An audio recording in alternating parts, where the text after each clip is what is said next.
Para lang makita nyo, pogi yung sasakyan niya. Tino. Ayan, Yan po yung pinaghirapan ko. Galing po Oh. sa tamang ano po yan. Katas ng kanyang Katas ng aking pagka-traffic. Ganda, ilang cc yung dala mo? 250 po yan. 250. Oh, nako. Kayong mga nagbabantang tumakas, wag na. Pwede na po kayong habulin yan. One time po, tinakasan kami rito, pinara namin, ginawa niya, takot matikitan, tumakbo. Siyempre, sa sobrang takot niya matikitan, hinabol po natin. Pati po sa kumpanya, kinausap natin. Ang paliwanag ko po, wag po kayo matakot pag kayo pinara. Pwede naman po kayong makiusap, sabihin nyo na traffic. Bababaan ko po kayo ng violation, hindi po mataas. Yung tama lang po. Ang importante lang po, matikitan po kayo para lang po kasi may violation kayo.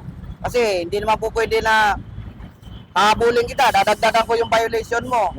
Lalo kang mahirapan. Sa akin po, pag pinara po kayo na enforcer, kahit saan pong lugar, bigyan nyo po ng galang kasi kapastusan po sa iba yan. Tulad yan po, makikita ng ibang sasakyan, sabihin, pwede pa silang takbuhan.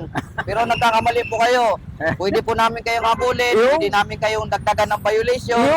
Yun po ang Pero sa amin naman po rito, pwede naman kayo makiusap. Yes. Pwede po kayong, sir, baka pwede makiusap. Wala po problema. Huwag na po kayo maglagay kasi ang lagay, bawal po sa amin yan. Correct.